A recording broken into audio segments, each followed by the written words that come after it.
So episode 7 is going to get heavy. This is going to be our heaviest metal episode, where we're doing a top 666, because of course we are. Welcome to episode 7 of the Record Players Podcast on YouTube, TikTok, and Facebook. My name is Mock. With me is my regular co-host, Drac. Hey, now everybody.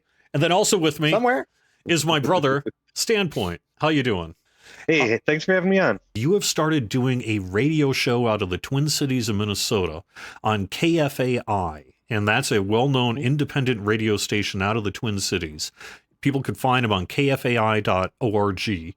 And you've got a show called Root of All Evil. You want to introduce your show a little bit? Tell me a bit about what's up.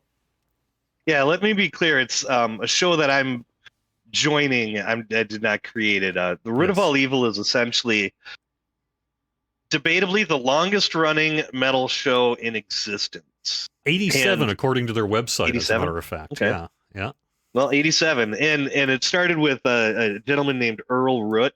He owned a local record store. He also was a huge metalhead, loved to go to concerts in town, and he really wanted to bring a genre that just was completely unrepresented on the radio. Being on KFAI, they were able to run with looser standards than the standard radio stations would normally allow, and they would also play from 106.66 in the morning until 6 a.m., and he put a lot of work into all sorts of just amazing intros and outros on his shows. His segues, he would take awesome live calls on the air from people who were into the community. He used to do something called a gore check at 3:33 every morning, where he'd have people come in and do their best, like just call in and do their best guttural screaming, things like that. And it was just an amazing show. Well, Earl passed some time ago, unfortunately, and people have continued to keep the show running since his passing. It's gone through a whole handful of people. Right now, there's other individuals assisting with this show, and I had talked to some of them at some concerts, and I mentioned, hey, I would like to get in on this. This is something I've wanted to do forever. Is it something I could do? And they said to me, absolutely, we'll get back to you. Well, earlier, very, very end of last year, they reached out to me and said, hey, we really do want more help here. Why don't you come on in and we'll start getting you into this rotation?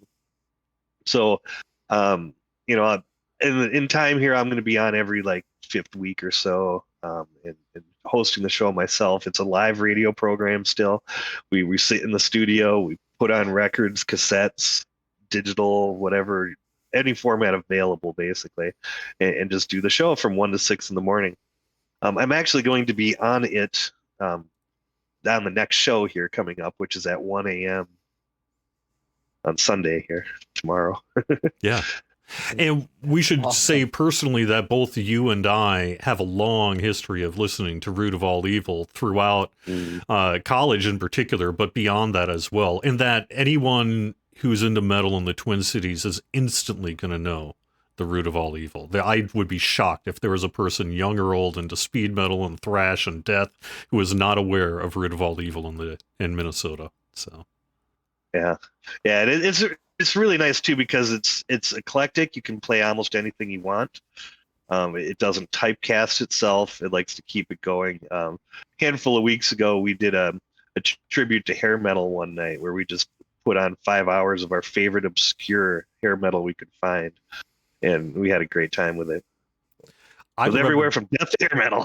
Right? Well, that's the thing. It's because you'll have KFAI is community-run radio, so you'll have genres all over the place throughout the day, not just, say, commercial music, but world music and music from all sorts of different cultures, and talk shows from different cultures and peoples and languages and everything like that. It's a really fantastic community radio station that's been around forever. But when 106.66 starts and it goes from, say, whatever it is, elevator music, jazz, you hear it to and it is a trip, and it never gets old, and it's just fantastic. So anyone can hear it online, kfai.org, and that's really the extent of it. But because honestly standpoint, you probably have a much deeper knowledge of heavier metal than me. It was made perfect sense to get you on our show as we talk about our top 666 heavier metal albums in our collection. Why are we using that word heavier? Well, originally we were like top 6 speed metal, but what is speed metal versus thrash versus death versus doom versus every horrorcore versus everything else? I mean, the metal community is so good at subdefining itself that trying to do top 5 lists of every heaviest metal subgenre just seems like it would be kind of ridiculous. So instead, we're just going to lump it all together and basically, this ain't Cinderella, this ain't Def Leppard, this isn't Bon Jovi, this isn't AC/DC, probably even, you know. And on top of that, this really isn't Iron Maiden either, because Iron Maiden is British new wave of heavy metal. So this is the heaviest stuff in our collection.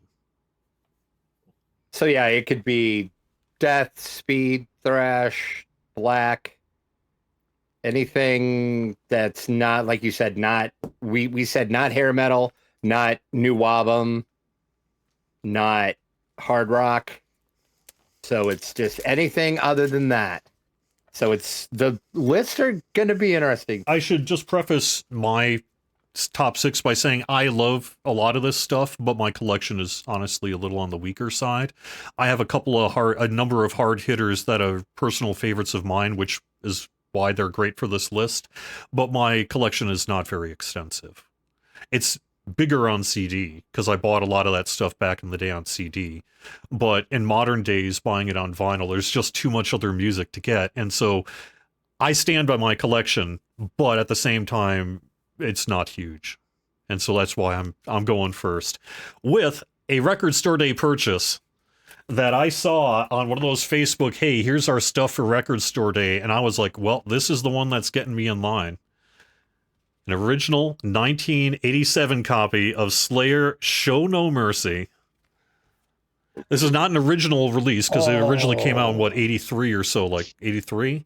But this was a 1987 Metal Blade Records release with like even the chain and such on it. And I'll just tell you, I paid $60 for this record, which is not cheap. However, for a 1987 press in what I would describe as easily VG Plus condition, that sounds this good with the record still sounding this new, are you kidding me? This record's only going to go up in price as far as I'm concerned. So, yeah.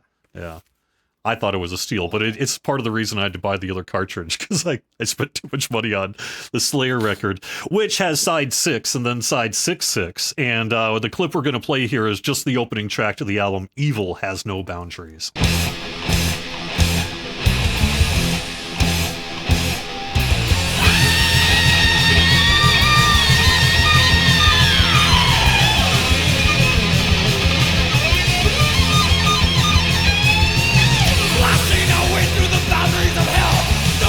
Stop us tonight. We take on the world with hatred inside. May have the reason we fight. Surviving the slaughters and killings we've lost. Then we return from the dead. Attacking once more now with twice as much strength. We conquer then move on ahead. Evil, my world's defied. Evil, that's now the sky. Evil, will take your soul. Evil, my wrath of bound.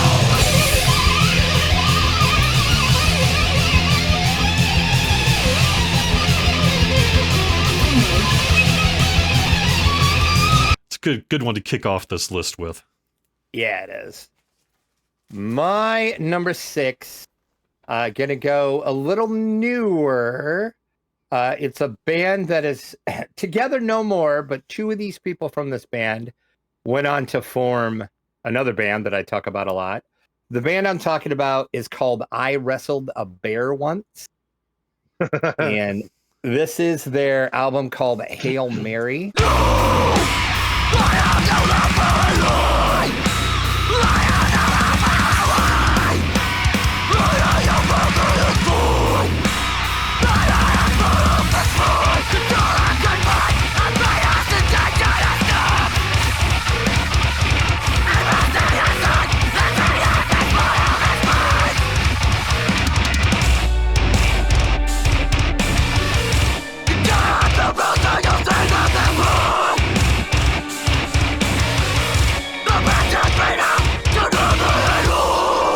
if you look on Discogs, and yeah, this is on. I know we did our best looking albums. This is a pretty sweet looking little press too. That is a real good looking album. But yes, this actually has Courtney LaPlante and Mike, who went on to form Spirit Box. And they actually got married after this. This band was around, and the original lead singer had a baby, so they needed a new lead singer, so they got Courtney LaPlante. And then they did 2 albums, and then the band kind of broke up. On Discogs, they're classified as math rock, whatever the heck that is. Yeah. And then metalcore. You'll understand why it's a metalcore with the clip that we're going to play. It's called Green Eyes. You can hear Courtney LaPlante at her screamy best. But yeah, I wrestled a bear once. They missed an opportunity to be the first metalcore band with a baby singer. They did. Yes, they did. And then I do have the original album with the original lead singer, and it sounds so much different. It is so crazy at how different their voices are. It's still very like metalcore and screamy, but Courtney LaPlante just adds so much to that band. Great record there. I forgot about that band. That name was just so catchy to me. They're so good. Yep, I wrestled a bear once. Yeah, what a great name, but it's all one word. It's not. And I was going to point that out too. It's all one word. Yep. It's not I space wrestled. It's I wrestled the bear once.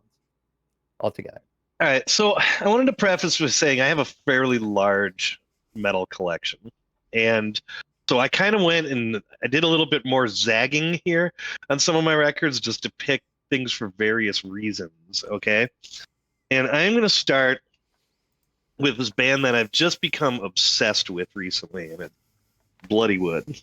This is the brand new release from Bloodywood right here. They are a band out of India, and they kind of consider themselves, I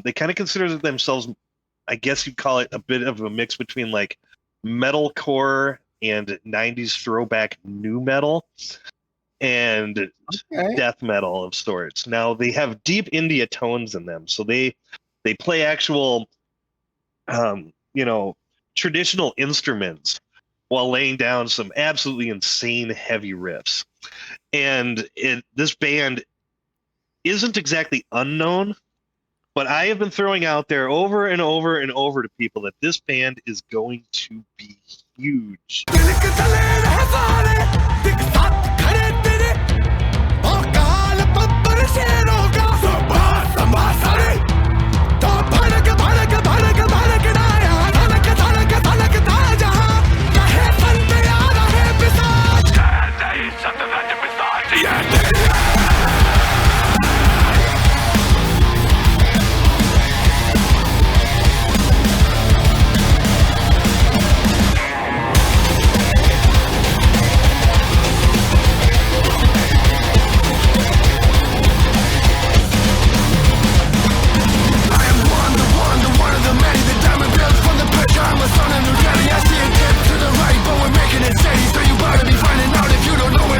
Now, I went to go check to see when they were playing a concert, and last time they were in the Twin Cities, they played at a rather small venue.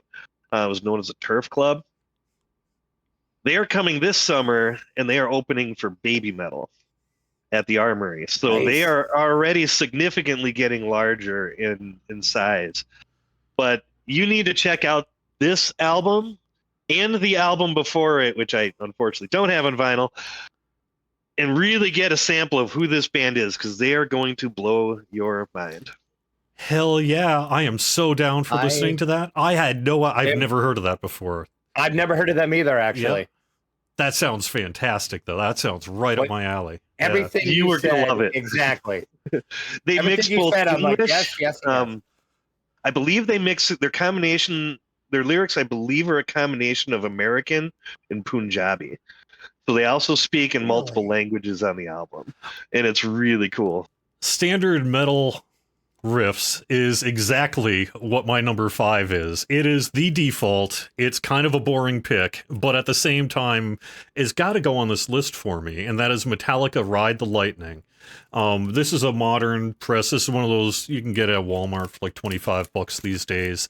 And I just picked it up because I didn't have it in my collection. I love Fade to Black, but For Whom the Bell Tolls, Creeping Death, and everything else. And this is from Metallica's own record plant. You know, they're pressing their own records these days. And the quality's, I think it sounds really good. I saw some mixed opinions online about it, but to me, this sounds a heck of a lot better than the old CD I had, so works for me. Someone help me, oh please God help me. They're trying to take it all away. I don't want to die.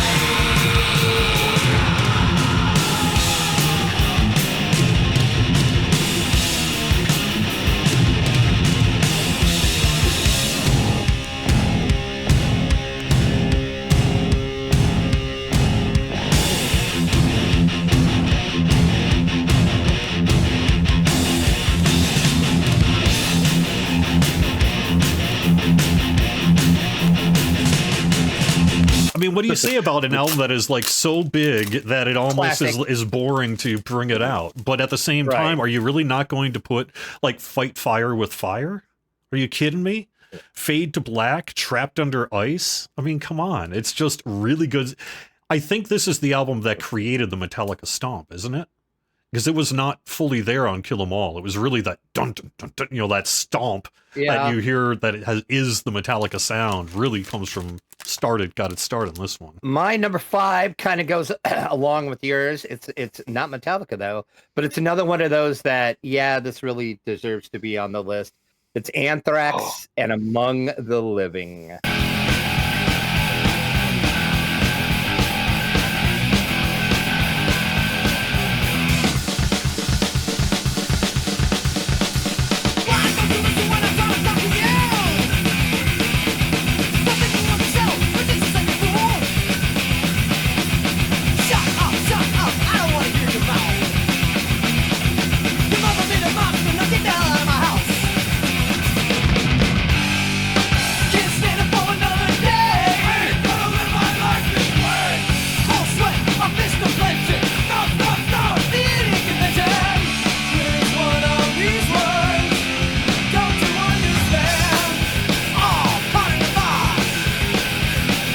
I mean, this is just, again, like, what do you say about this that hasn't been said millions of times before?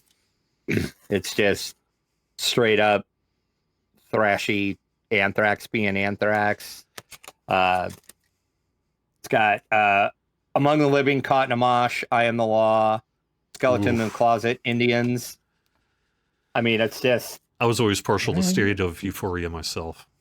That almost went on my list. I know you have it. You have it. I've seen it on your catalog. So I do. We could do a trade someday, maybe, for that one. So yeah. I listened to them back to back, and I gave the little small edge to Among the Living. But so why do you like Among the Living the best of all the Anthrax? I think it's more, to me, it's more classic Anthrax. I think on State of Euphoria, they kind of got commercial a little more. They weren't quite as, like hardcore and I mean, it's still Anthrax, but it's like they got a little more. I think they were trying to get a little more. They were like, okay, we want to try to get a hit here. We want to get radio airplay. We want to get on MTV with this. So that's probably true. I think State of Euphoria has got less not like the fills on the drums and the guitar and stuff felt really more compressed and intentional. There was less just kind of live feel to it too that Among the Living has. Yeah. Yeah. I mean, they're both solid, good albums though, but well, gosh darn it, I'm gonna have to pull this record out. This was not the one I was gonna put out now, but I had to match you on that one. That's Among the Living. Now, I wanted to bring this one up because of an interesting story. And you can kind of see right here, it's got a Loves sticker for $6.99 on it. When I bought this, and this is not the first time this has happened to me, I decided to just randomly buy a record I wanted off of Amazon. And when I bought it, the advertisement was a repress, with like 180 gram vinyl, whoever happened to be repressing it, right? And I paid, I don't know, like 20, $25 for it or something like that. But what they sent me was not a repress. It was an original. And I can tell, obviously, because they have a $6.99 price tag on it, right? Yeah. Right. So this was not a repress. You can tell it's kind of used. It's, it's definitely not a brand new record, right? This is probably an original pressing of some kind out there. And so I wanted to bring this one up because I think that it's really awesome when you get random things like this from Amazon, who just, for whatever reason, just sends it to you like that. Now, I actually received a copy of New Jersey that way. And I was supposed to get a repress of Bon Jovi New Jersey, and they wound up sending me an original that's in pretty good shape. But I don't know if you ever price shop the cost of buying New Jersey on vinyl, but it's not small. It's getting up there for sure. Yeah. Well, that's amazing. Yeah. That's crazy though. Huh. So I happen to know standpoint, you, at least when we were younger, were a huge Anthrax fan. How do you feel about Anthrax today? Well, I saw them play I try to watch them play whenever they're in town. They always put on a really good show to this day. Their newer albums, I like them, but they don't really have some of that oomph that the older albums have. But they still put on a great show, and Joey Belladonna, at his age, can still sing incredible in a live presence, and that's awesome. Plus Scotty, come on, it's like watching Guitar God there. Yeah, for sure. So. Side note about Joey Belladonna. I saw a TikTok the other night of him singing the national anthem. Yes. And I was blown away. That dude can sing. Like, he can sing. Oh, and yeah. I'm like, I never knew he actually had the voice to sing, because all I've ever heard him is Anthrax and kind of the Anthrax style. And I was blown away. I'm like, oh my God, this is amazing. Huh. Yeah, fun fact, he also has like a side project where he is in a Journey cover band. No way. I'll have to look that up. Yep. Yeah, he does it. And there've been talks and rumors here and there about him filling in on actual Journey shows here and there, but I don't think it's actually happened yet. Oh, that's but he can absolutely sing Journey as well as anyone can. He could. Well, what do you know? My number 4 is probably not my 4th favorite heavier metal album, but it is my 4th favorite heavy metal record. This is another recent purchase, and this is King Diamond, The Graveyard. And in particular, the album is great. It's what you expect from King Diamond by the time 1996 hit, which is really horror novellas brought to large concept albums with theatrical stage shows. But you're basically seeing a little horror novel set in like Victorian times and stuff play out. And that's the case of this one, which involves a person wrongly sent to an insane asylum who murders to get his way out, finds himself in a graveyard, somehow figures out that if you chop someone's head off in a graveyard, their souls get trapped in their skulls, and then he starts collecting skulls in this graveyard where he's handling while working to get revenge from a mayor. But the reason I like this is, and the reason this is number 4, is this may be the best vinyl record I have ever purchased.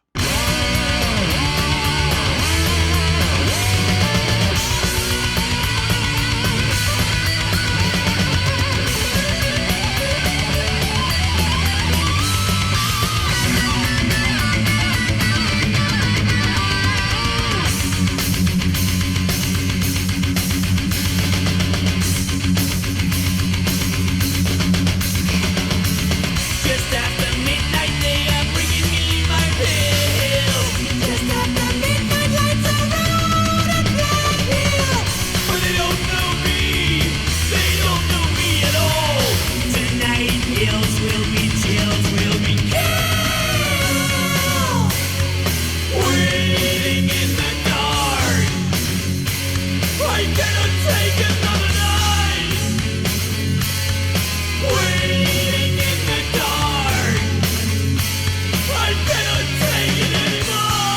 the quality and attention to detail on this release is so good that if every release was 3/4 this good, I would never complain about a single record release. It comes in a really nice, high quality gatefold print, 180-gram vinyl, half speed remastered by Andy LaRocque, who is the guitar player, if I recall, correct? I think. do believe so, yes. Yeah, and it's spread across 2 discs because it was a longer CD at 45 RPM because they could. So it is truly an audiophile quality pressing of this King Diamond album. And I happen to have on an old Metal Blade Records CD, the original CD master of this. And when I heard this vinyl compared to that, I was so blown away that not only did it completely change my mind about this album, but it has me saying, well, I think I'm going to buy another King Diamond from the same series because my local record store also has the Puppet Master. And I was like, well, if I can get this quality on that album too, I think I'm going to do it. I like King Diamond just fine. I think he's real cool and interesting and unique, but I'm not a giant King Diamond fan. But that, if you talk about records being able to present the music in the best possible way, this is the case study of that. And it even comes with a giganto full-out poster of the album cover that you could frame. I mean, it's just got everything. So, oh, and on top of that, it was sealed. I bought it brand new. The 2 records were sandwiched between the layers of the gatefold so that if it was shipped, there would be no punch through. That's even the level of attention to detail they brought to this stuff. What record label is that on? Metal Blade. Oh, okay. Yep, Metal Blade. Also, I will say, speaking of our coolest looking records, and I bought this after we did that, gotta say, ooh, that is pretty. This vinyl looks real good spinning on the I don't turntable. have any of the newer King Diamond stuff. Like, I think the latest one I have is probably Abigail, maybe. I have like two or three King Diamond, and then of course I have Merciful Fate. King Diamond is kind of one of those acquired tastes. His voice gets a little grating on me after a while. Like, it's hard for me to sit through a whole Merciful Fate / King Diamond album because I have a bunch of King voice. Diamond on CD, and I've got like Abigail, Them, The Conspiracy, 1 or 2 others actually that I've picked up over the years on CD. But this one I like in particular because by this point, not only were the band's members masters of their instruments, but they were really in their theatrical production era. So when you see the kind of highs and lows that King Diamond gets, he's doing it in service to a character in a way that really feels like maybe you're actually listening to a stage play going on. Right. And so it doesn't quite grate maybe in the same way that some of the earlier recordings. And then plus just the quality of the studio recording by 1996 was just way, way better. This one has, I don't think he's ever really had a hit exactly, but this has Black Hill Sanitarium on it, which is a bit of a hit of his. So I think probably his biggest hit was No Presents for Christmas. Yeah.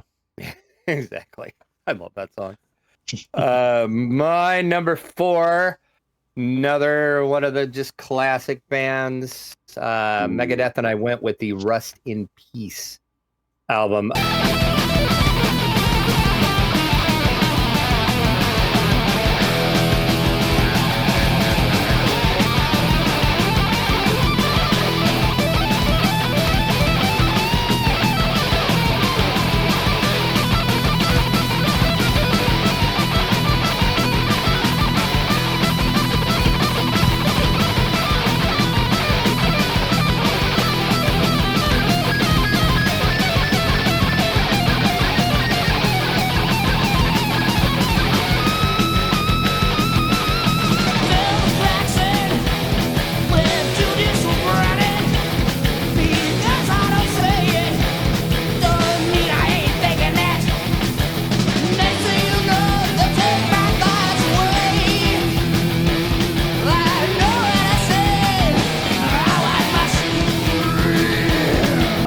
This was a tough one for me because I knew for sure I wanted to put Megadeth on, and I was torn between this one and Peace Cells.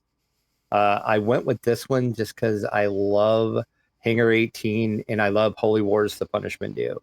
That is my favorite Megadeth song, so I think that's why I put this on the list versus Peace Cells. but this is a newer repress. That Megadeth stuff is starting to get repressed too. I've noticed. Starting. They're I would emphasize starting. I have yet to be able to find any good Megadeth on a repress that doesn't have like a $75 price tag on it. That's the problem with the Megadeth stuff. It's so expensive, but yeah. Well, that album though, I would argue that was their most technical album to date. I mean, the guitar work in there with Marty Friedman. Marty Friedman's amazing guitar. He's like got to be right up there in the top 5 guitarists of all time. I think between Dave and Marty, and if I'm not mistaken, Dave Lombardo was on drums on that one too, if I'm not mistaken. And it's absolutely, I mean, musically, it's just at the top of their game, right? They absolutely just rocked it on that album. Do you want to tell them, Standpoint, or should I, that we got to see this tour in concert? Yes, we did. Yeah. I hate you both. Unfortunately, they played with Testament and Judas Priest at the same show. Yeah. For the Souls of Black tour. Yeah. And that's some good stuff. Yeah. I love that album clearly myself. It's so good. Yeah, I've seen Megadeth a few times. I saw them only a handful of years ago. They played at a relatively smaller venue in town known as the Myth, and they absolutely killed it that night too. They were just super technical on their guitars. Well, I'm going to dig this guy out of my stack. I'm not necessarily doing these in order of favorites, but I'm just going to do it for various reasons. So, all right. So earlier, you busted out of Metallica. I got to throw Metallica in the hat. I'm going to go with And Justice for All. Mm-hmm. And this is a really nice one of those new represses you were talking about. Heavy vinyl, double record set. There's 2 records in here. This album just defines angry to me, right? So when you look at Blackened, Eye of the Beholder, Shortest Straw, Harvester of Sorrow, I mean, those songs Dyer's Eve is another good song out there. Yeah. Yes. I mean, they wrote these really long songs, and they absolutely were just at their height of just angry at the time. My life's a full case. When game seeds all hate, I've loved turned to hate. Dropped far beyond my fate. I feel you take this life that I forsake. Been cheated of my youth. You turn this life to true. There's a infinite discussion about the mixing quality on that one and whether or not Jason Newsted's represented on the album or not. He's vinyl. Not. No, it's not. But he's not. But they buried the bass. It's a crime, honestly. It's a crime. Yeah, it is. It really is. Yeah. But the entire guitar is so bassy in it too. Plus, there's all sorts of bass drum. There's so much bass that's present. The only one that's lacking is one that really should have been there. But he does have some parts in there. And so, I got to throw that one out in the thrash because that was I would argue the height of their meanness before they realized they were just too mean and had to tone it down. Well, I love that album too. I don't have it on vinyl, but I wish I did. I may have to pick that one up at some point. It is like the proggiest they ever got to, and I'm into my prog, so. My joke with that album is it's a shame they never made an album after that. You stole my... I was going to say that too. The good thing about Metallica is it was their last album, yeah. Because to be honest, I never liked the... I mean, anyone who disagrees with me, hey, I'm the one who's wrong here. That's fine. Right. I never liked a single thing they did after that album. And that includes, for me personally, the Black Album. It's not that it's bad, it's just that it's not... Black Album was okay, but... Yeah. Just, The 598 EP. I thought that came out before And Justice, though. No, Did it was it was after, I think. I think it was after. I kind of like Garage Days Revisited. It had some cool covers on after, that. But maybe it was. I don't know. I'll have to look that up now. But yeah. That's. I just wanted to mention. I actually scored a copy of their newest album on vinyl. I got it like a week after it came out for $15. So I snagged it because it was M72, and they were selling. They had 2 of them on the shelf. They had a brand new copy for 45 and one that had been opened for 15. And so I'm like, you know what? I'm snagging it for 15 bucks, you know. Yeah. It's okay. I mean, they kind of have on that one, there's kind of some little hints of like, okay, there's a little bit of old Metallica in here. It's kind of there. But then, yeah. The mix is good. They actually it sounds good. It is. So. And they're certainly still high quality band members. I've seen some like TikToks recently of James Hetfield singing in that. And, you know, they're certainly all very talented musicians. It's just I lost interest in what they were doing really after And Justice for All, in part because And Justice for All is the pinnacle and the peak, and they never topped it, in my opinion. Exactly. So no. You brought out 100%. Rust in Peace. I'm going to put as my number 3 here my Megadeth, which I do not have on vinyl. For me, my favorite Megadeth album is So Far So Good So What, and I don't have it on vinyl because I can't afford it. But what I do have is the single from the Metal Years Decline of Western Civilization Part 2 single of In My Darkest Hour.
I like Megadeth, So Far So Good So What, because it's really, in some ways musically, it's very of its era, but thematically, it's very self-absorbed, very woe is me, very emo in some ways. You know, Dave Mustaine was really at the peak of his just self-loathing and all that comes through on the record in a way that I think a lot of people who are struggling can identify with. And I think the quality of the music and the sounds and the songwriting is extremely, extremely moving to me. You know, you were talking about Metallica and Justice for All. The one thing you can say it's angry, you can say it's technical, you can say all sorts of things. Can you say that it's heartfelt? Not really. And you usually can't say that about too much in the way of speed metal in terms of portraying emotion. That is more kind of internal and about relationships and love and hate and things like that. And Dave Mustaine tends to cover that more than most and best, in my opinion, on So Far So Good So What. I would actually put a content warning on In My Darkest Hour as well, which is that if you are, you know, there are some people with mental health struggles who have considered, say, suicide and that who probably should not be listening to that song. That's very true. Yeah. But at the same time, it's one of the best songs that I've ever liked from Megadeth, and I've been into it for decades, and it's my number 3. Back in the day, I wore videotape out watching that video over and over and over again. Mm-hmm. That is a good pick. My number 3, sticking with Metallica, but I'm going with Master of Puppets.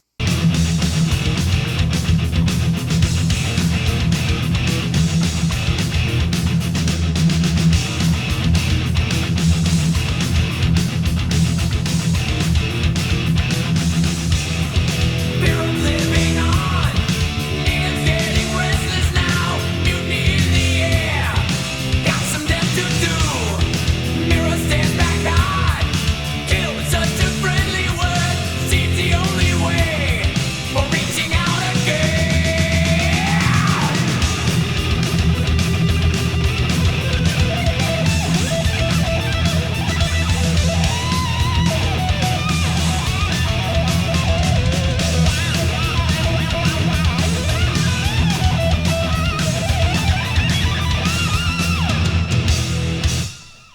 This is my favorite Metallica album, hands down.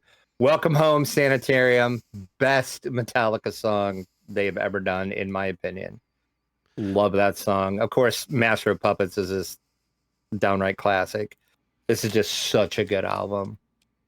But It is. I mean, can you get more speed metal than Master of Puppets? Oh no, that's no. Yeah. I mean, this was like, I know you had said that and Justice was their pinnacle.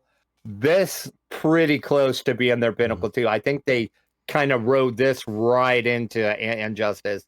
They took what they did from this and just went right into and Justice. But yeah, Master of Puppets, just classic album, classic Metallica. I have a picture disc version of that record, and I don't think it's super rare or anything, but I was going to include it, but then I already had a Metallica, so I didn't include that one.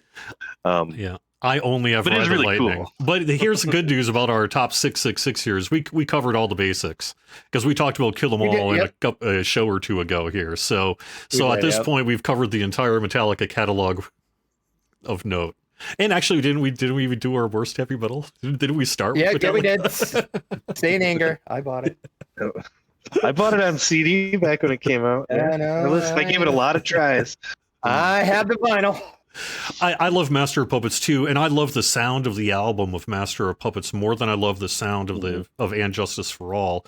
I just feel like And Justice for All is even like another 10% more intense than Master of Puppets. So, yeah, in my personal feelings on it. No, I see that, but someday when you're bored, do a face-off between Battery and Blackened. 2 intro tracks. Which one's better for you? Oof. That's a great idea, actually. Oof, that is a good idea. Ooh. Yeah, that's we might have to do that. Pointed this to you guys earlier. This one's a little controversial in that it's not exactly speed metal, but I wanted to include it because of its super rarity to myself. Okay, so I'm putting out the original New York City hardcore comp on here. Okay, this is from a record label known as Revelation Records. They reissued this, I don't know, maybe 12 years ago or so, and they came out with a handful of limited copies on yellow vinyl. It is extremely heavy, and it's a compilation of hardcore bands from the late 80s in the scene at the time in New York, which absolutely influenced a million people. Scott Ian from Anthrax was obsessed with these bands. Dan Lilker from Nuclear Assault was obsessed with these bands. They were showing up at these shows while in their bands just to be able to see the scene at the time, right? And then of course we've got our friends in SOD and MOD who kind of spawned out from this scene as well, right? But here you've got bands like Bold, Nausea, Warzone, Gorilla Biscuits, Youth of Today, Sick of It All, Super Touch, all sorts of just absolute killer music on this. And this is one of the rawest recordings ever. It's like they hit record on a boombox, and when they were recording the songs for this album, right? And it shows, but it's absolutely unique in that fact that it just has this feel and this vibe that you just don't get out of most productions.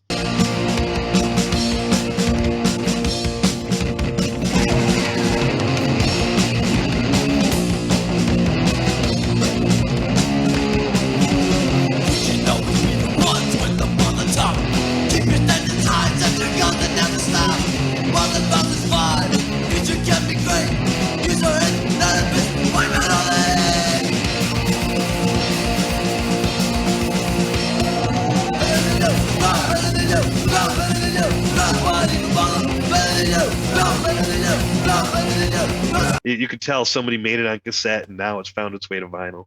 Right. Awesome. Talk about that band list though. Holy moly. Oh yeah. Yeah. All right. Like that's almost a who's who right there of the hardcore scene at that time too. Yeah. So my number 2 is another of a personal classic and I think a late 80s classic, and that is Overkill, Under the Influence. Overkill, I think, tops my number one album as my number one band. I've got a different one person for my number one album, but my number one band of heaviest is Overkill. And the reason for me is because they're fun.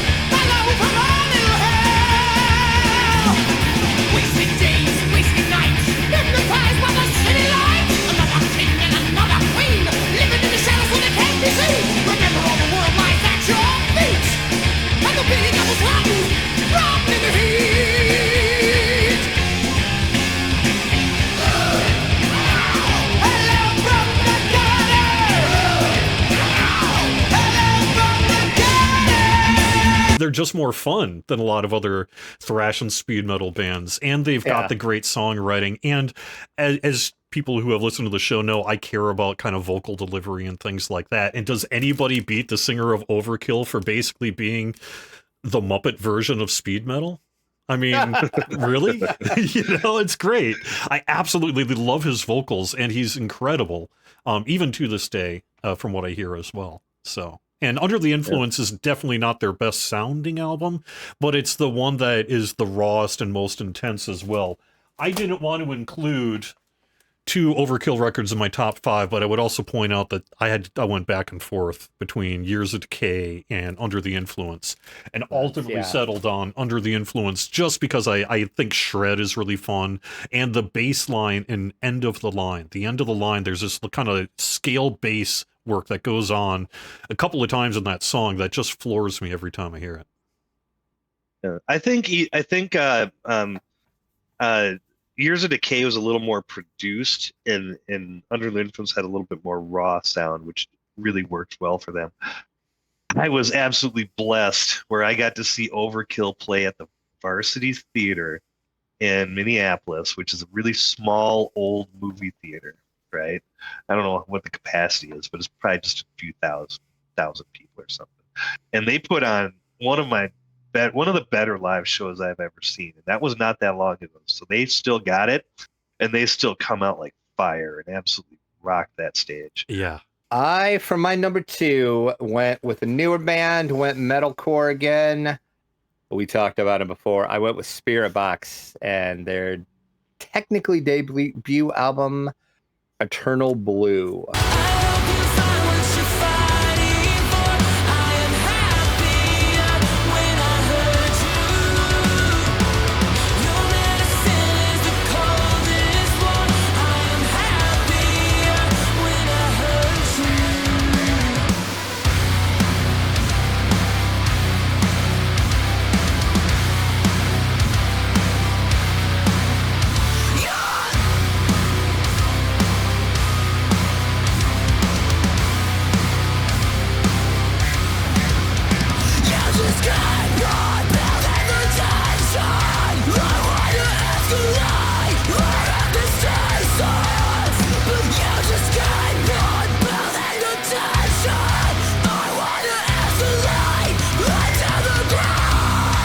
And this is the swoosh, blue swoosh press is what they call that.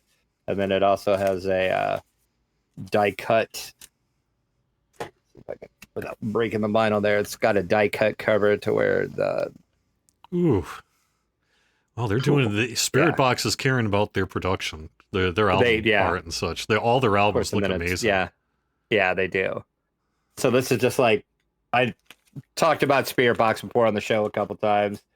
Just Courtney LaPlante's vocals, just the way she can scream and then go straight into singing just amazes me every time. Like, how the girl does it is beyond me. I had never heard Spirit Box until this show, was it a couple episodes ago when you showed off that one track, and it just blew my mind. That whole week I had that song on repeat because it just rocks so hard. Good. I hadn't heard something that rocked that hard in years. And they're very technical, like the guitar playing and drumming. They're a very technical playing band too. and then you have just Courtly the plant on top of it. It's just like a complete full package, and they're just they're great. So yeah, check it out. Eternal Blue by Spirit Box. Cool. Yeah, I'm gonna definitely check that one. You know, I'm kind of curious. I don't want to sidetrack us too much, but I love the fact that vinyl coming out these days are colorful. They got all sorts of splash and unique designs. I'm curious why we never used to do that. Why did everything come out as black vinyl? And two, does it affect the quality of the record? It does. There is a big debate on that. Yes, there are people that will swear colored pressings do not sound as good as a black pressing. Go ahead. I can't tell the difference, but there's people that swear up and down. One of the reasons Under the Influence is number 2 instead of number 1 is because of this colored vinyl and the noise floor and static and stuff that I hear every time I put this thing on. Really? Yep. Okay. The only time I've ever said do not buy, if you ever see a pressing of anything that is on a glow in the dark vinyl, which they do quite a bit. A couple years ago, I think it was on Record Store Day, actually, there was a Rolling Stones greatest hits that came out and was on a glow in the dark vinyl. It sounds absolutely horrible. And I chalk that up to it's because of the way the vinyl is and it glows. It's got some kind of something on it to make it glow. Like noise floor is horrible on it. And it's so staticky. I recently had a used copy of Tool's Lateralis show up at my local record store, but it was the sort of laser-etched picture disc version of it. Oh, yep. And you could hear a little stuff every time it went over the figure on that album. And I was like, well, I guess I'm not buying that one. So Yeah. I think why they do it, though, it took a while to figure out, is because back in the day, they were pressing so many records that it was all black because they came in one color black. But then as the number of pressings got into under 5,000 per, it opened up the ability to bring in kind of new mixes and things like that. And then because of marketing, don't forget marketing, all these limited edition versions. There are even people who buy more than one version of the same album, aren't there, Drac? Yeah. No. I mean, no. Who would do that? Who would buy the same album 4 times? That's crazy. How many copies of Pearl Jam 10 do you have? Well, wait a second. Don't answer that. We'll get into that. We'll get into that one later. Exactly. All right. So I'm going to bring my number 2 out. This one. Okay. So there is a certain band. I bet you're about to know who I'm going to say, Jerry. There's a certain band out of Minneapolis that epitomized thrash back in the late 80s. And that band was Power Mad. And they really only put out 3 albums. And 2 of them came out, and then their newest one came out decades later as like a final farewell. So I am showing off this one. This is the newest Power Mad, Infinity.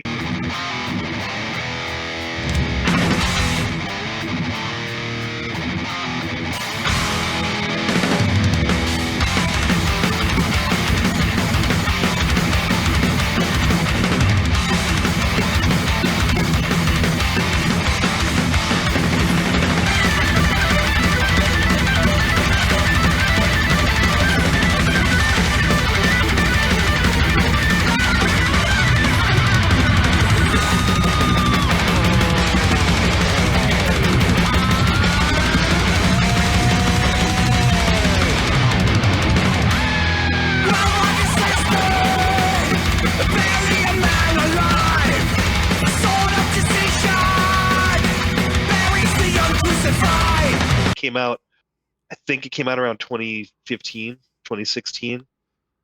But they went all in. At this point, the guitar player Todd Haug was solid in the city as being the head brewer of Surly Brewing Company, right?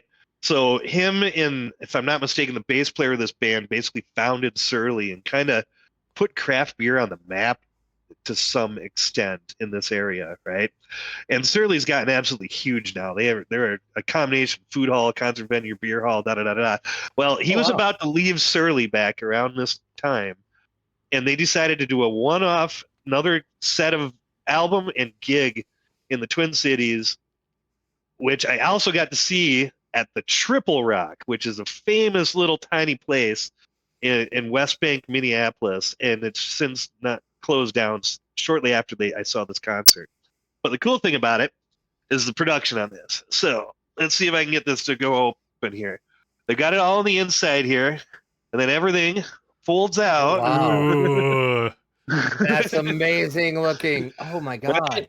And then it comes out with this absolutely insane picture. No. Right? That is just cool stuff, right? That's awesome. Right? Holy And then cow. to top it off, the regular sleeve fits inside there then. And then they came out with a really nice quality image. It's kind of like looks gray here, but it's kind of a bluish gray. Yeah. And it's a nice 180 gram vinyl. And it absolutely rocks. It's a modern album. It's got a couple of songs that are just complete earworms on there. And likely this is the last album they're ever going to have as a band. But the production of this and the way that they did that inner sleeve, right? This is just so cool that I had no choice but to pick that up. We recently did a thing about our best looking jackets, and that could have easily made the list. That's right up there. Heck yeah, it could have. Yeah. Oh yeah.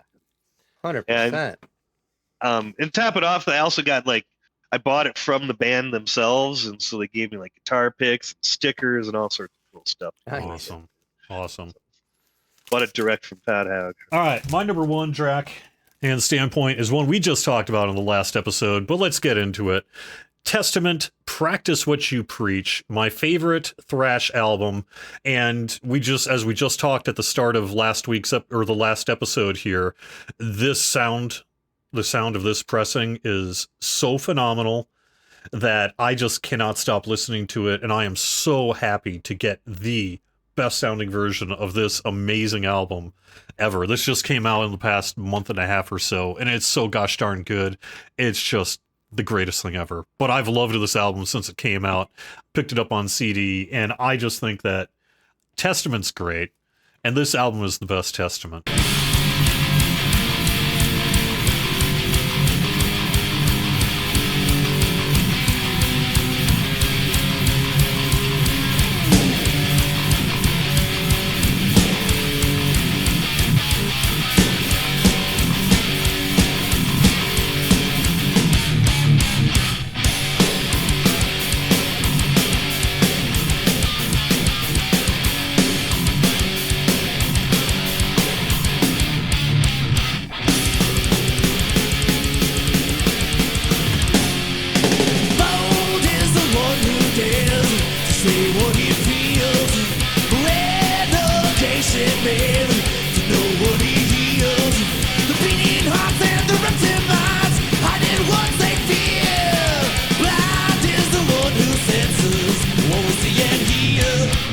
Yeah, I have a copy of that record too. I definitely bought it as soon as it came out and you pointed it out to me. I went and bought it too. Yeah. The ballad, that song is one of my favorites. I just can't get enough of that one. Yeah. And the title track, the opening of that for Practice What You Preach just lets you know what you're in for, which is just angry, but also kind of, it's a pretty political album, actually. I mean, it's a fairly political album when you actually read the lyrics and hear about it, because there's a lot of worries about like government takeovers and deforestation and environmental concerns and people just living with integrity and things like that. The lyrics are actually pretty intense, and the delivery is just, as incredible as ever. And they only got more technical from here, but this was really, and maybe in some ways a little bit like Rust in Peace, where this is the album where they went from a pretty great sounding band to a highly technically great sounding band. They recently did CD. I don't have the vinyl of that. I'm gonna have to pick that up on vinyl. That band recently did a meet and greet at a local brewery in Minneapolis before their last concert, and I went down there and I got a copy of Souls of Black signed by all the band members at that. Oh, wow!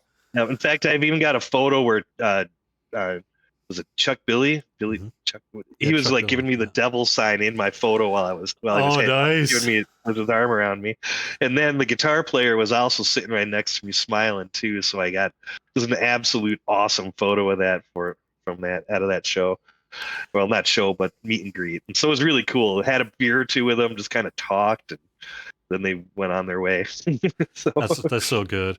I love Souls of Black as well. I don't have that on vinyl, but I do have Practice What You Preach. And for me personally, I just like Practice What You Preach a little more because I just like the songs on it a little more. But Souls of Black is an equal album, really, to it. So my number one was always my number one. My other albums on my list, I switched in and out. I made like 3 lists and I kept changing them.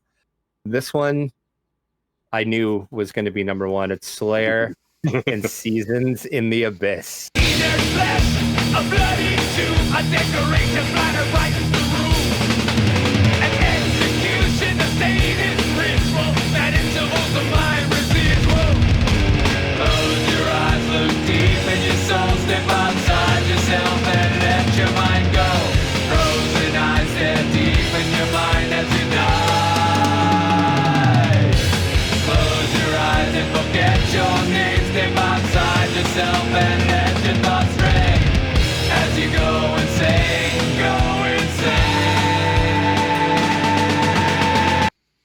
This, I mean, it's Slayer, Dead Skin Mask, Seasons of the Abyss, War Ensemble. opening with War Ensemble is just, Like, I mean, oh my gosh. That's all you need to know.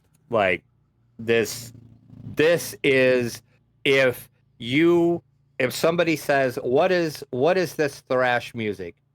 Play them this. Hands down, it's like, that's thrash. That's Slayer.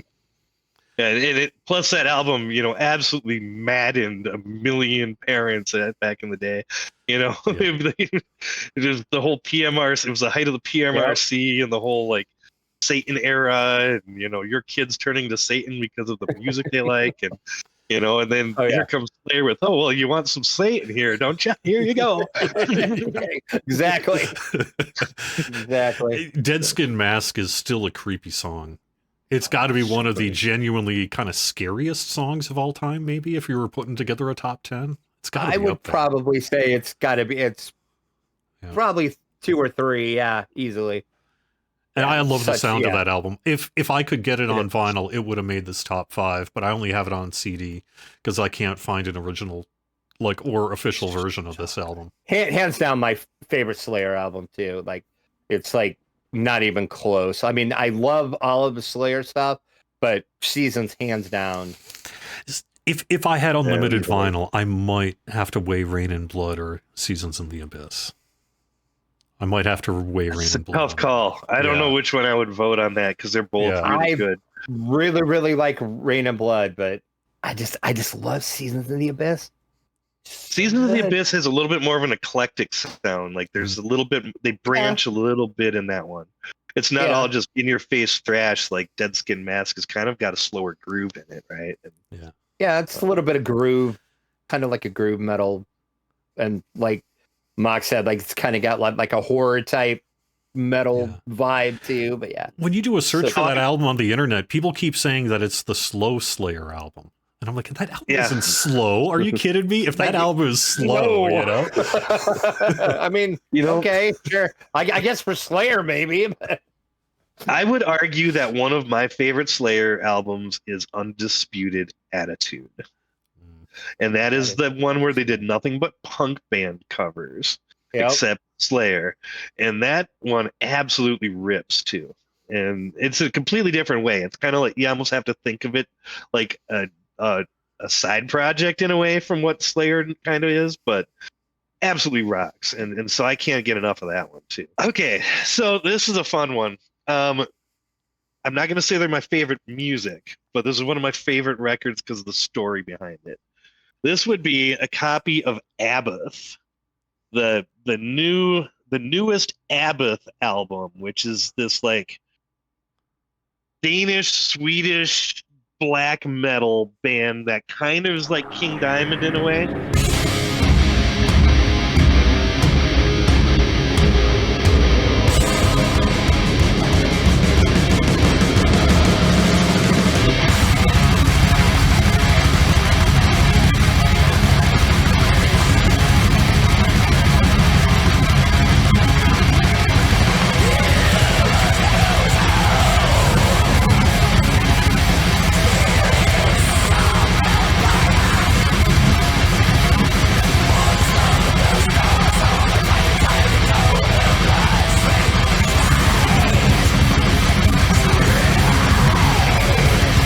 Now, the story behind it comes right in here, where they say it's silver vinyl, limited pressing to 1,750 copies worldwide.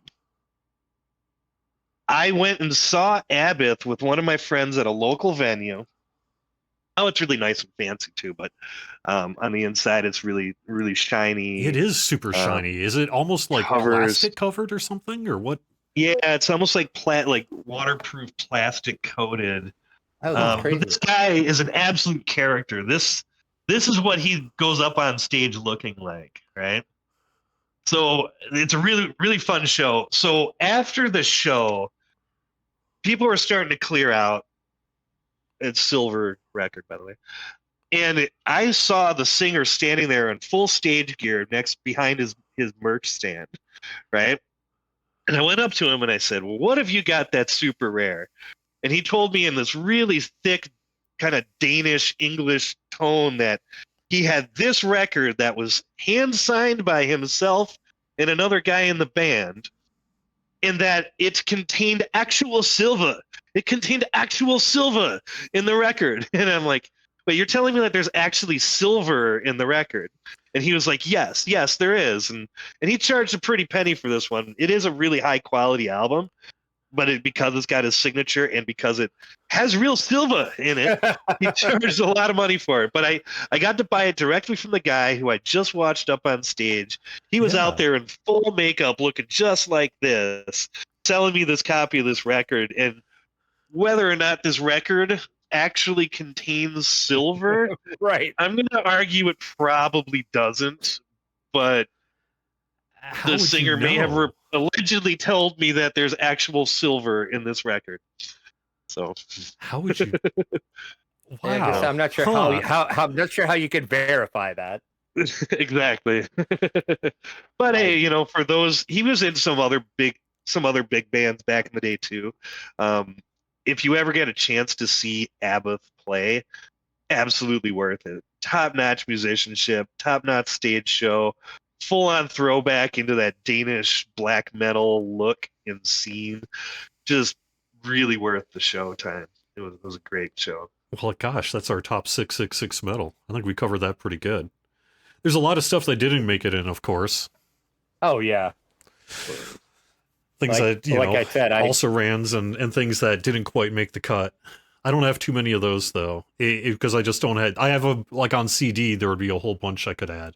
Metal Church, Blessing in Disguise would probably make this list if it would fit. Oh, yeah. So, yeah. Yeah, well, we have to talk about albums we own. Exactly right. Exactly right. Yeah. Yeah, right. Yeah.